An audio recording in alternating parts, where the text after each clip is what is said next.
Assalamualaikum students, demo class for FPSC lecturer English 20 marks की preparation के लिए आज हम लेक्चर नंबर 2 हम डिस्कस करेंगे।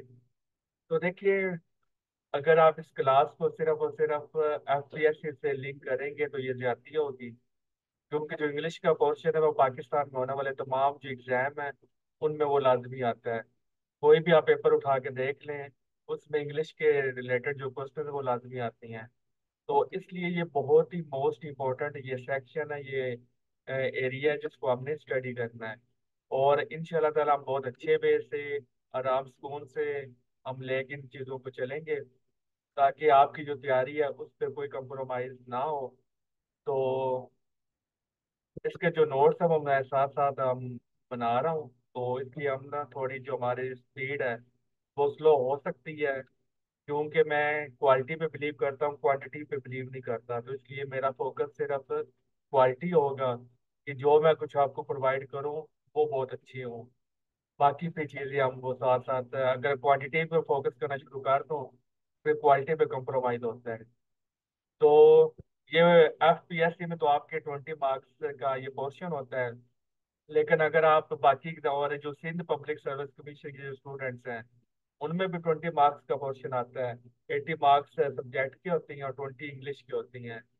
तो और एफपीएससी में भी 20 मार्क्स का आ जाता है। तो इसके अलावा जो जनरल जॉब्स होती हैं, जो जो जनरल नॉलेज वाली जो एग्जाम होती हैं, इसके अलावा जो आपका एजुकेटर्स के एग्जाम्स होने हैं, उनके लिए बहुत बहुत इंपॉर्टेंट एरिया है। जो स्टूडेंट्स आर्ट्स पे अप्लाई करेंगे या जो स्टूडेंट साइंस की सीटों पे अप्लाई करेंगे, और पंजाब में ये सीट्स 6 साल हो गए अभी तक नहीं आई, लेकिन काफ़ी ज़्यादा उम्मीद है कि इस साल न्यू गवर्नमेंट के बाद ये भी सीट्स आ जाएं। तो एजुकेटर्स के लिए ये पोर्शन बहुत ज़्यादा इंपॉर्टेंट है। फिर आपकी जो जनरल जॉब्स होती हैं उनके लिए इंग्लिश का पोर्शन बहुत ज़्यादा इंपॉर्टेंट है। तो इसकी इम्पोर्टेंस बताने का मकसद ये है कि आपको आइडिया हो कि ये हमने क्यों पढ़ना है। तो जब आपको इम्पोर्टेंस का आइडिया होगा तो फिर आप उसको बहुत अच्छी तरह से, आप दिल से अंदर उसको पढ़ना शुरू कर देंगे। लेक्चर की रिकॉर्डिंग आई थिंक तो हो रही है, हो रही है। तो इसमें हमने रूल्स ही को पढ़ना है और आपने रूल्स को याद रखना है। तो आज हम 3 रूल्स को पढ़ेंगे। तो पहला रूल है द यूज ऑफ एंड, या इस सिंपल वर्ड में आप इसको कह लें एंड रूल। आवाज नहीं आ रही? ये फारूक को टेक्स्ट करके बताएं कि उनका माइक जो है वो कनेक्ट नहीं है। कुछ स्टूडेंट को बता रहे, ठीक है। मेरी तरफ इनका माइक जो है वो कनेक्टेड नहीं है। तो देखिए, इसमें आपने क्या करना है, बस रूल्स को आपने समझना है और उसकी प्रैक्टिस करनी है। तो फिर इंशाल्लाह ताला आप इंग्लिश में कभी भी आप मार नहीं खाएंगे। पहला रूल हमें कहता है the use of and two or more singular subject. तो कोई स्टूडेंट बता सकता है कि सब्जेक्ट क्या होता है? बहुत ही बेसिक सा क्वेश्चन है। तो वो आपसे मैं पूछ रहा हूँ कि सब्जेक्ट किसे कहती हैं? नाउन को कहते हैं। जी। सेंटेंस में नाउन को कहते हैं जो नाउन यूज हो रहा हो उसे लाइन के फर्स्ट में जो काम कर रहा हो काम करने वाला। उसे। हाँ जी, काम करने वाले को हम सब्जेक्ट कहते हैं, नाउन को नहीं कहते। आई मीन कोई ऐसा नाउन जो ऑब्जेक्ट पर काम कर रहा हो, वर्क कर रहा हो, उसे कहते हैं सब्जेक्ट। बेसिकली किसी का नाम भी नाउन ही होता हाँ जी, ठीक है।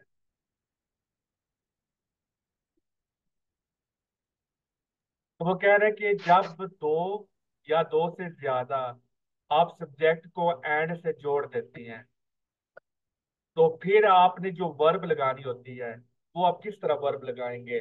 तो फिर आपने प्लूरल वर्ब यूज करनी होती है। एग्जाम्पल देख लेते हैं। हम देखें, ये एक नाउन है, सब्जेक्ट है ना, 1 और 2। दो से ज्यादा भी हो सकती हैं, यहाँ पे एग्जाम्पल 2 से हम लिए हैं क्योंकि मोस्टली 2 ही होते हैं।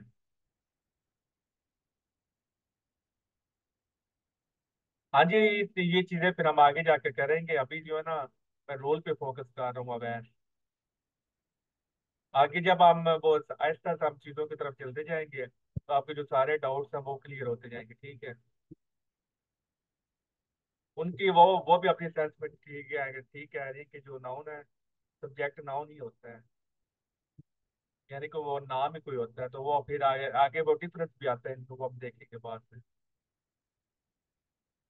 तो ये फर्स्ट है और ये सेकंड है। इनको हमने किससे जोड़ दिया? एंड से जोड़ दिया। इन दोनों को एंड से कनेक्टेड है। तो फिर आपने क्या यूज करना है? प्लूरल वर्ब यूज करनी है अकॉर्डिंग टू द जो टेंस आपने यूज करना है, उसके मुताबिक आपने वो वर्ब यूज करनी है। लेकिन याद रखना है कि जो वर्ब यूज करेंगे वो क्या होगी? वो प्लूरल वर्ब होगी। यहाँ पर इज नहीं आएगा, अली एंड अहमद के साथ आर आएगा, ठीक है। दूसरी example, red and blue pens, यानी वो कह रहा है कि रेड पेन और ब्लू पेन आर, क्योंकि यहाँ पर ये फर्स्ट है और ये सेकंड है और ये सब्जेक्ट हो गया, तो इसके साथ में हम क्या यूज करेंगे? आर यूज करेंगे, plural form according to the tense. दूसरा क्या कहता है कि two or more singular subject joined by and but used for same person, but use for same person. यहाँ पे क्या था कि एंड से जोड़ दिया तो वो तब आप यूज करेंगे प्लूरल वर्ब। लेकिन रूल नंबर टू कहता है, पार्ट नंबर टू कहता है कि जिनको आपने बात, इतनी जो बात है ना यहाँ तक, ये पॉइंट नंबर वन है। लेकिन जो पॉइंट नंबर टू है वो फिर यहाँ से स्टार्ट हो जाए, वो यहाँ से ये एडिशनल बात करता है। वो कह रहा है कि ये बात जो आपकी ठीक है कि टू और मोर सिंगुलर सब्जेक्ट को आपने एंड से जोड़ दिया, लेकिन ये जो आपने दो या दो से ज्यादा सब्जेक्ट को जोड़ा है, ये क्या कर रही है? सेम पर्सन को बता रहे होते हैं। सेम पर्सन के लिए ये यूज हो रही होती हैं, टू और मोर सिंगुलर सब्जेक्ट, एक ही चीज की बात कर रही होती हैं। तो जब दो या दो से ज्यादा सिंगुलर सब्जेक्ट एक ही चीज के बारे में बात कर रही हो, तो तब हम ये क्या यूज करेंगे? प्लूरल वर्ब हम यूज नहीं करेंगे, बल्कि सिंगुलर वर्ब को हम यूज करेंगे। जब डिफरेंट सब्जेक्ट डिफरेंट, वो मतलब जब सब्जेक्ट डिफरेंट हो और वो बात भी डिफरेंट बता रहे हो, अली अलग है और अहमद अलग है, तो चूंकि दोनों सब्जेक्ट डिफरेंट है तो यहाँ पर हमने आर यूज कर लिया। रेड पेन और ब्लू पेन अलग अलग पेन है, तो यहाँ पर हमने आर यूज कर लिया, मतलब प्लूरल वर्ब हमने यूज कर ली। इसकी एग्जांपल देखते हैं, my mother and my critic. तो ये भी सब्जेक्ट है, सब्जेक्ट वन, और ये सब्जेक्ट है, सब्जेक्ट टू। तो आप देख लें कि जो मदर है, माँ, और माई क्रिटिक, क्रिटिक का मतलब क्या होता है? जो आप में जो इस्लाह करता है, आप में खामियां आपको बताता है कि ये काम तुम्हारे अंदर गलत है, इसको ठीक कर दो। इंग्लिश में उसको क्रिटिक कहती हैं। तो आपकी, वो कह रहे हैं मेरी माँ और मेरी क्रिटिक है, तो यहाँ पर हमने सिंगुलर वर्ब यूज किया हुआ है। क्यों? क्योंकि मदर और क्रिटिक दोनों सेम है। आपकी माँ आपकी क्रिटिक भी है, यानी कि आपकी इस्लाह करने वाली भी है, तो यहाँ पर आप आर यूज नहीं करेंगे। अगर आपको कंसेप्ट का पता नहीं होगा तो पेपर में आप क्या करेंगे? आप आर यूज करेंगे।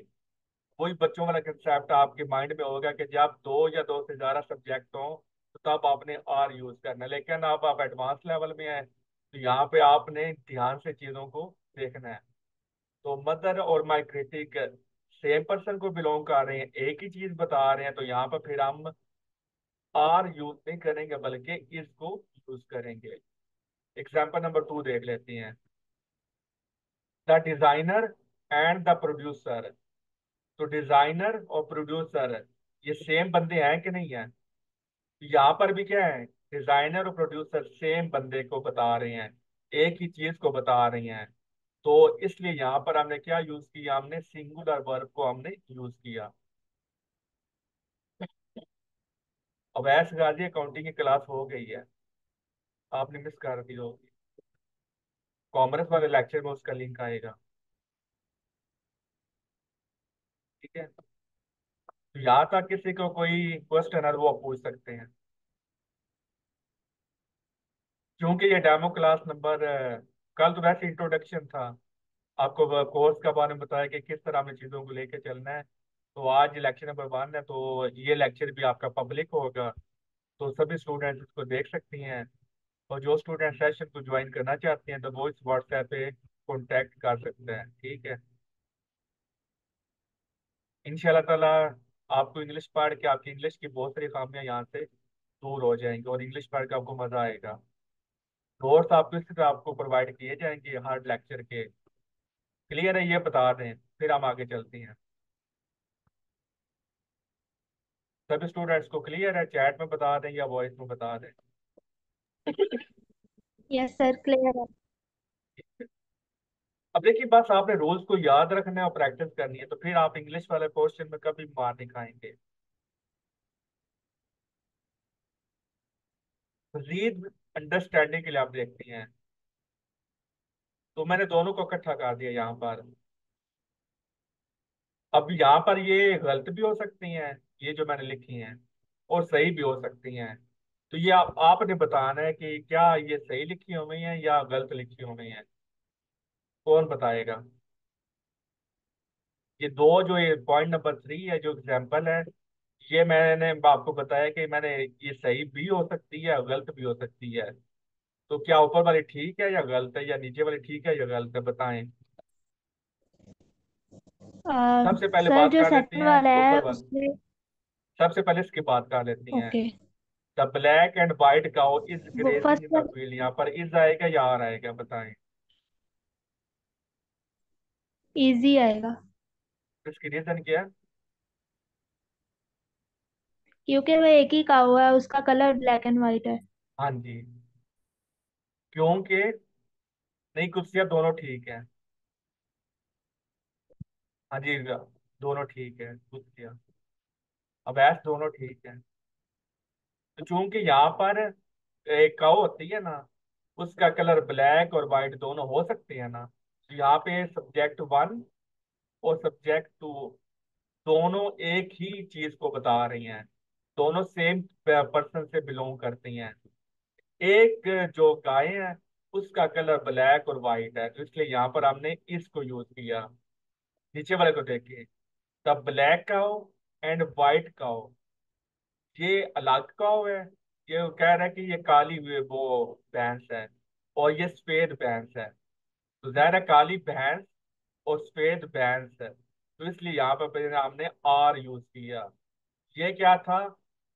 ब्लैक एंड व्हाइट भैंस है। तो ब्लैक एंड व्हाइट भैंस एक ही है, तो इसलिए यहाँ पर हमने इसको यूज किया। लेकिन यहाँ पर ब्लैक काउ है, यहाँ पर देख लें, ब्लैक एंड व्हाइट काउ। तो यहाँ पर है black cow and white cow. अगर यहाँ पे मैं लगा दूं the black and white cows, s लगा दो, फिर क्या आएगा?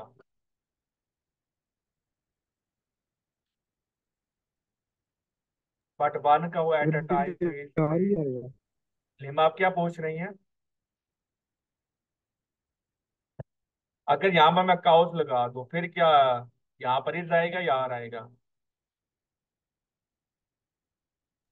आएगा। जैसे ये एग्जांपल आप देखें ना, ये वाला टेंस, जब वो एग्जांपल पेन वाला, के यहाँ पे लिखे रेड एंड ब्लू पेन्स है, तो यहाँ पर इसलिए फिर हमने आर यूज किया है। अगर होता ना red and blue pen, S ना होता, तो फिर यहाँ पर इज आना था, क्योंकि एक पेन का दोनों कलर रेड एंड ब्लू। लेकिन चूंकि यहाँ पर पेन्स का वर्ड यूज हुआ है, तो इसलिए यहाँ पर फिर हमने आर लगाया है। क्लियर है यहाँ तक? लीमा, आप क्या पूछ रही हैं? जल्दी पूछिए। तो ये एंड का रोल है, तो इसकी सर फर्स्ट ऑप्शन में फील्ड का वर्ड है, जस्ट फील्ड होना चाहिए। कौन सा पेज है बताएं? Is grazing in the field. हाँ जी ठीक है, यहाँ पर फील्ड होना चाहिए। सही बता रही है। The black and white cow is grazing in the field, ठीक है।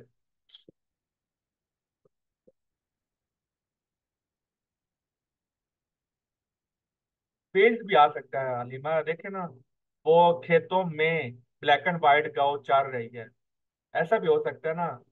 एक खेत ये है और एक खेत ये है, तो हमने और एक खेत ये है, तो हम ये भी तो कह सकते हैं ना कि वो कभी यहाँ पर है, फिर कभी यहाँ पर चली गई, कभी यहाँ पर चली गई। तो हम ओवरव्यू दे सकते हैं कि ब्लैक एंड व्हाइट जो काऊ है वो खेतों में चल रही है, फिर भी इजी आएगा, आर नहीं आएगा। फील्ड्स भी हो सकता है, ठीक है। क्लियर। आपने जो लगाना होता है ना, इज आर यानी कि सिंगुलर या प्लूरल है, वो आपने सब्जेक्ट्स को देख के लगाना होता है, ठीक है। ऑब्जेक्ट को देख के आपने नहीं लगाना होता। हाँ जी, हमारा ये जो एफपीएससी का जो है ना पोर्शन है, जिसमें आपका 20 मार्क्स का इंग्लिश का आता है, 50 मार्क्स आपके सब्जेक्ट की आती हैं और 30 पैडागोजी के आती हैं। तो अब हमने इंग्लिश का पोर्शन भी हमने स्टार्ट किया है। तो अब कोशिश यही करूंगा थोड़ा सा इसका पढ़ा के, थोड़ी सी पैडागोजी पढ़ के फिर फिजिक्स पढ़ेंगे, ठीक है। ताकि आपकी जो, क्योंकि आपकी जो एग्जाम है वो फरवरी, मार्च, अप्रैल, इन तीनों महीनों में से किसी भी मंथ हो सकती हैं। तो अब आपके पास कह सकते हैं कि 3 से 5 मंथ हैं आपके पास। तो इस वजह से फिर हम क्या करेंगे, इन चीजों को भी हम साथ साथ करेंगे, ठीक है। अब ऐसा अगर आप वो लेक्चरर की तैयारी कर रही है ना कॉमर्स कॉलेज में, ठीक है, तो उसमें भी इंग्लिश के 4 से 5 नंबर का पेपर आएगा, ठीक है। अगर आप एजुकेटर के लिए आप तैयारी कर रही हैं और होप सो आप एलिजिबल हो या पॉलिसी आए, तो उसमें भी ये 10 से 15 या 10 से 20 नंबर का जो क्वेश्चन है वो आ सकता है। अगर आप एफपीएससी के लिए अगर आप तैयारी कर रही हैं तो जाहिर है कि एफपीएससी में कॉमर्स की जॉब्स आती हैं, तो उसमें ये 20 मार्क्स का ये पोर्शन है। तो इसलिए इंग्लिश से आप भाग नहीं सकते। इंग्लिश की तैयारी आपने करनी ही करनी है। हर पेपर में ले इंग्लिश का क्वेश्चन लाजमी आता है। तो जैसे मैं आपको बता रहा था, ये रूल नंबर 1 यहाँ पर एंड हुआ। तो रूल नंबर 1 की मैंने दो दो तीन तीन एग्जांपल दी, तो होप सो इतनी ठीक एग्जांपल या एग्जांपल की क्वांटिटी बढ़ा दूं, बताएं। जैसे रूल नंबर 1 था ना, हर एक की मैंने दो दो एग्जांपल दी हैं, तो दो दो ठीक है या और एग्जांपल दूं?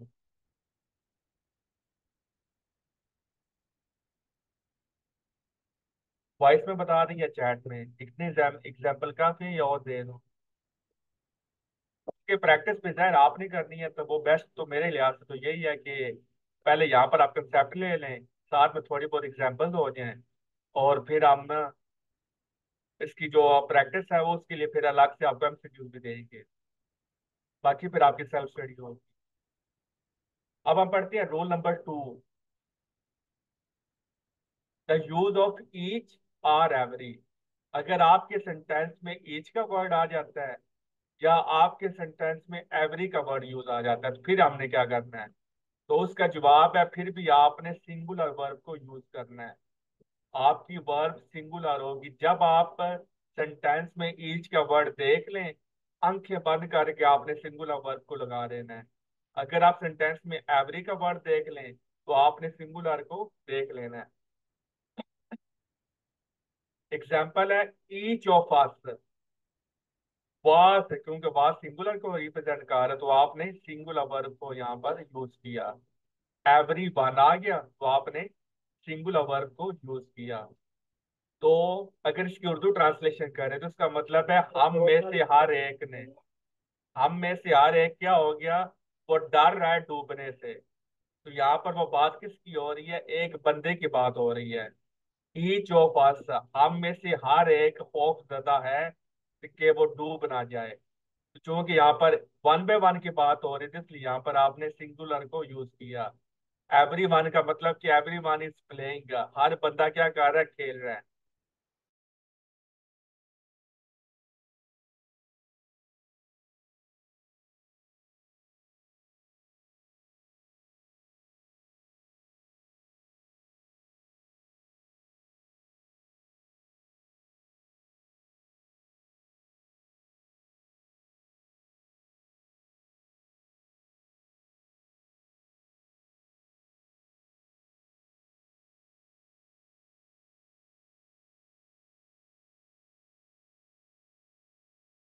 तो इसलिए जब भी आपने, आप देखिए आपने पहला रूल क्या पढ़ा था? एंड के बारे में। तो जो दूसरा रूल है वो आपने ईच और एवरी के बारे में पढ़ना है। तो यानी कि आपके पेपर में इसी तरह के क्वेश्चन आने हैं। अगर वो ये वाला क्वेश्चन आ जाता है, वो क्या बोलेगा, each of us dash afraid of being drowned. तो नीचे चार ऑप्शन आ जाएंगे, एक ऑप्शन में वाज होगा, दूसरे ऑप्शन में वार होगा, इस तरह के ऑप्शन होंगे। दो चीजों का हमें ध्यान रखना है, एक तो आपको बात पता चल गई ना कि मैंने सिंगुलर वर्ब को यूज करना है, तो इस तरह भी आपको घुमा सकता है कि वो दो ऑप्शन आपको प्लूरल के दे दे, ए भी आपका प्लूरल आ जाए और ऑप्शन नंबर बी वो भी आपका प्लूरल वर्ब आ जाए। तो जिसके पास कंसेप्ट है वो ये तो बोलेगा कि ए भी नहीं हो सकता क्योंकि मैंने सिंगुलर वर्ब को यूज करना है, वो बी भी नहीं हो सकता क्योंकि दोनों में प्लूरल वर्ब्स हैं। लेकिन अगर आप ये देखें, सी में ये भी, यहाँ पर भी सिंगुलर वर्ब है, और जो डी है उसमें भी सिंगुलर वर्ब है। तो अब फिर आप क्या करेंगे कि ये तो चलो आपको कंसेप्ट के लिहाज से पता चल गया कि ये प्लूरल है, ये प्लूरल है, तो मैंने सिंगुलर का यूज करना है क्योंकि ईच आ गया या एवरीवन आ गया, ए भी तो नहीं हो सकते। तो अब सी में भी सिंगुलर है और डी में भी सिंगुलर है, फिर आप क्या करेंगे बताएं, फिर किस पे टिक लगाएंगे?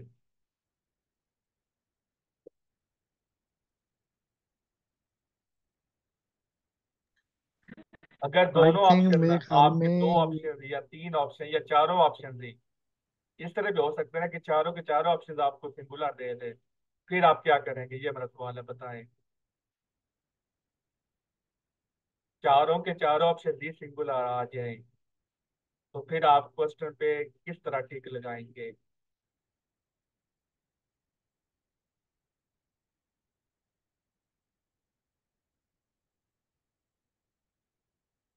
किसी को नहीं पता?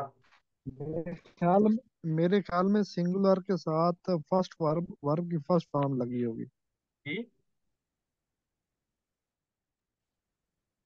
मेरे ख्याल में सर ये सिंगुलर के साथ वर्ब की फर्स्ट फॉर्म लगी हो अगर। वो फॉर्म ऑफ वर्ब वो तो ये है राउंड, तो ये हेल्पिंग वर्ब है, वाज वाज इनको हेल्पिंग वर्ब बोलते हैं। तो इसका मैं पूछ रहा हूँ, आपने ये वाला ऑप्शन लगाना है, फिर आप क्या करेंगे?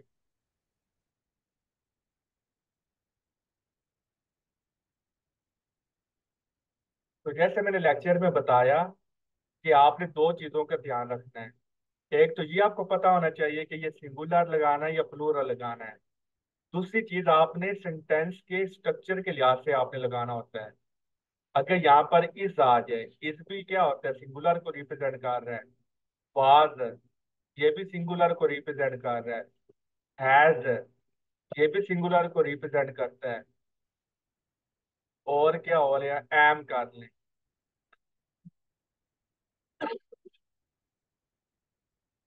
तो यहाँ पर चलें, इतना तो आपको कॉमन सेंस है, एम तो नहीं आ सकता। जिनके थोड़े बहुत अच्छे कंसेप्ट हैं वो फिर वो तीन पे अटक जाएंगे। वो बोलेगा is afraid of being drowned लगाऊं, was afraid of being drowned लगाऊं, या has afraid of being drowned लगाऊं। तो फिर आपने टेंस को देखना होता है कि जो टेंस है वो कौन सा यूज हो रहा है, उस चीज के मुताबिक फिर आपने क्या लगाना होता है, आपने अपना हेल्पिंग वर्ब आपने यूज करना है। तो चूंकि यहाँ पर सेकंड फॉर्म है, ग्राउंड है ना, सेकंड फॉर्म हो सकती है, थर्ड फॉर्म हो सकती है, तो यानी कि यहाँ पर इस तो नहीं आ सकता। क्लियर? कि जस्ट आपको एग्जांपल दे रहा हूँ कि जब फॉर्म आपकी सेकंड आ जाती है, थर्ड आ जाती है, फिर आप इस आप नहीं लगाते, फिर आप क्या लगाते हैं, पास्ट वाला जो होता है वो आप यूज करती हैं। तो रोल नंबर टू सबको क्लियर है? तो यानी कि दो चीजें आपने ध्यान रखनी है, सिंगुलर प्लूरल का आपको पता होना चाहिए, दूसरा आपको टेंस का स्ट्रक्चर का भी पता होना चाहिए। तो वो जाहिर है कि आहिस्ता आहिस्ता फिर आप सारी चीजों को टैकल करेंगे, रूल वाइज के अंदर ही आपकी सारी जो चीजें हैं ना वो क्लियर होती जाएंगी। ठीक है, रूल वाइज हम पढ़ेंगे, तो क्योंकि पेपर में मोस्टली इसी चीजों को, इन्हीं चीजों को वो टारगेट करता है। तो अब आप बताएं कि रोल नंबर टू क्लियर है, फिर हम नेक्स्ट रोल नंबर थ्री पे जाते हैं।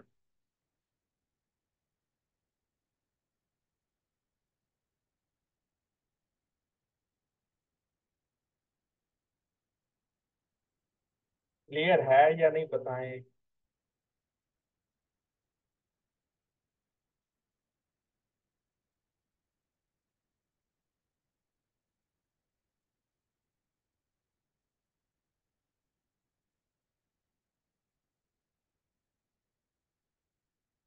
रूल नंबर 3 देखते हैं, द यूज ऑफ नाउन।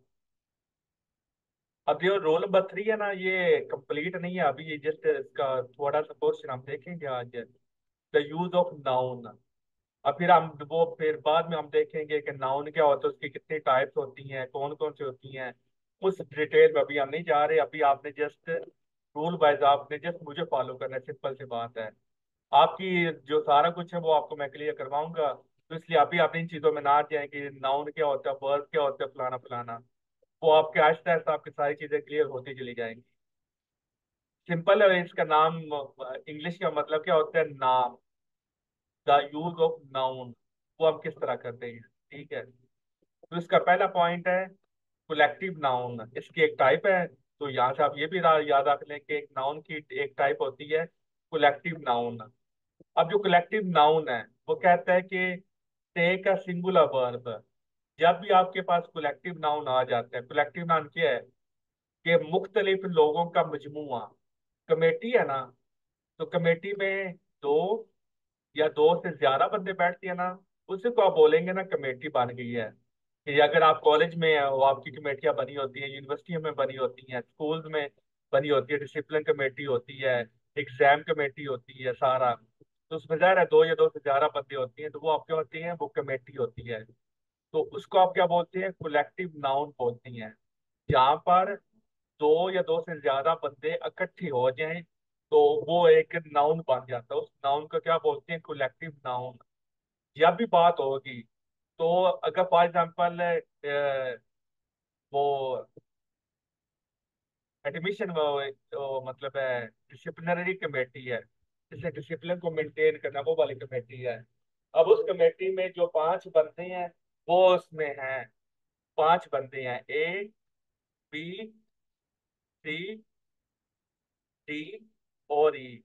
ये 5 बंदे हैं डिसिप्लिनरी कमेटी में, ठीक है। तो जब आप बात करेंगे डिसिप्लिन कमेटी के बारे में, क्या आप ए को अलग से बोलेंगे, बी को अलग से बोलेंगे, सी को अलग से बोलेंगे, डी को अलग से बोलेंगे, डी को अलग, ई को अलग से बोलेंगे, या आप डिसिप्लिन कमेटी बोलेंगे, बताएं। 5 नाउन है, 5 बंदे इकट्ठे हो गए हैं, वो उन्होंने डिसिप्लिनरी कमेटी वो उनकी बन गई है। तो आप हमेशा ए का नाम यूज करेंगे, बी का नाम यूज करेंगे, या डिसिप्लिन कमेटी का नाम यूज करेंगे। कमेटी के नाम से ही हाँ यूज जी, करें। आप बोलेंगे डिसिप्लिनरी कमेटी। तो जब आप डिसिप्लिनरी कमेटी का नाम यूज करेंगे, तो ये 5 बंदे ये क्लास में या ऑफिस में आ जाएंगे, और सारे जो स्टूडेंट हैं उनको भी पता चल जाएगा कि ए बी सी डी की बात हो रही है, और इनको खुद भी पता चल जाएगा कि हमारी बात हो रही है। तो इसलिए हम क्या यूज करती हैं, कलेक्टिव नाउन यूज करती हैं। के बजाय कि आप हर बंदे को अलग अलग से बोलें, इन सारों को हमने ऐड कर दिया कमेटी के अंदर, और उसका हमने नाम रख दिया। तो उस नाम को हम क्या बोलते हैं, कलेक्टिव नाउन। तो इससे हमें फायदा क्या होगा, इससे फायदा में ये हो गया कि हमें वन बाय वन सारों को बुलाने से हम बच जाती हैं, हमारा टाइम बच जाता है। आपने जस्ट नाम यूज कर लिया डिसिप्लिनरी कमेटी। अब चाहे इसमें 5 बंदे हैं, 10 बंदे हैं, 20 बंदे हैं, जब हम डिसिप्लिन कमेटी वो नोटिस बोर्ड पे लगा होगा कि जी प्रिंसिपल साहब बता, वो बुला रहे हैं मीटिंग आज डिसिप्लिन कमेटी की, तो ये सारे बंदे क्या हो जाएंगे, ऑटोमेटिकली आ जाएंगे। 10 बंदों को अलग अलग से बुलाने की जरूरत नहीं होगी, तो इसलिए आप कलेक्टिव नाउन को यूज करते हैं। तो जब आप कलेक्टिव नाउन आपका आ जाता है, तो फिर आपने वर्ब क्या यूज करनी होती है, singular. Takes a singular verb when talked of as a whole.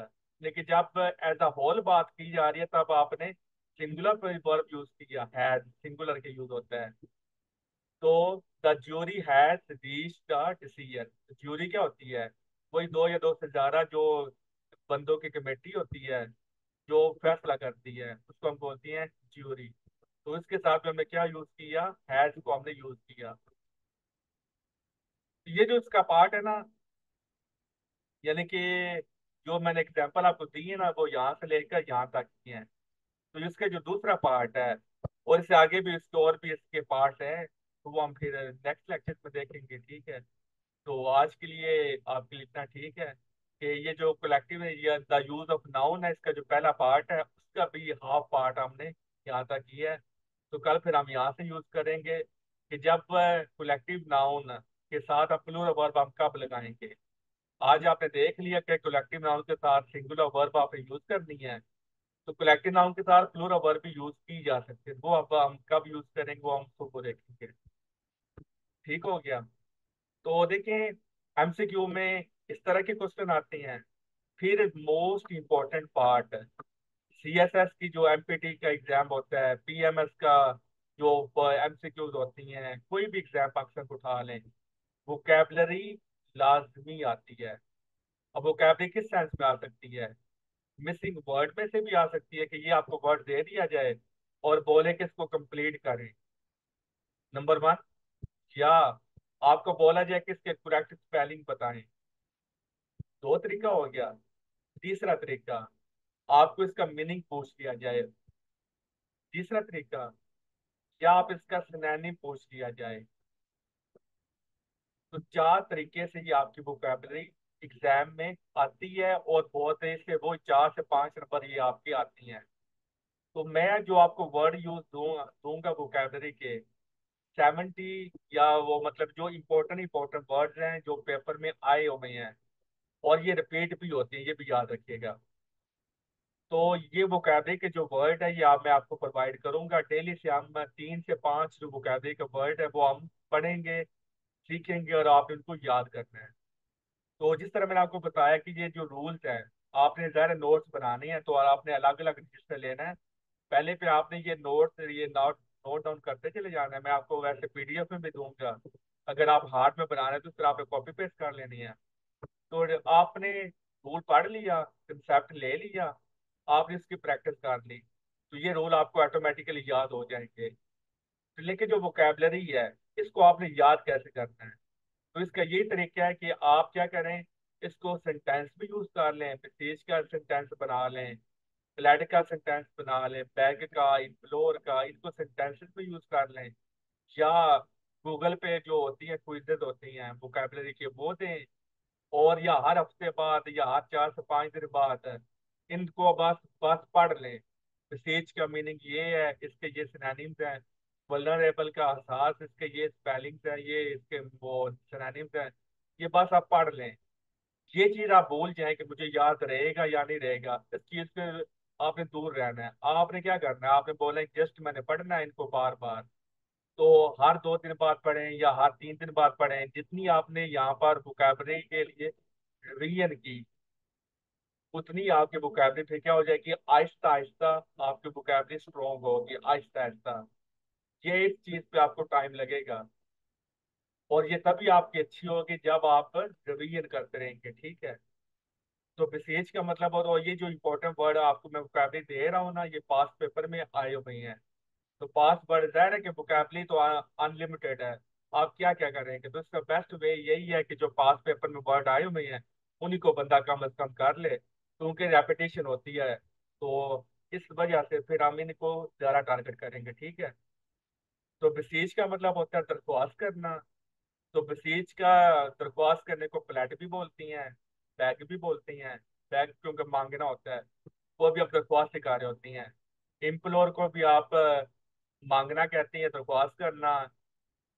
एंटरेट, duplicate, तो ये सारे इसका मतलब क्या होता है, सेम मतलब है, दरख्वास्त करना। दूसरा वल्नरेबल, इसका मतलब होता है हसास। हसास का मतलब होता है बड़ा नाजुक सा। Defence less, exposed, open, susceptible, fragile. अब देखें, इसके अंदर भी आप नोट डाउन करें। मनी, पारसी मनी है तो इसका मतलब होता है कंजूस। तो आगे इसके ये सिनोनिम्स हैं। फ्रुगैलिटी है, स्टिंगनेस है, थ्रिफ्टनेस है, ये इकोनॉमी है।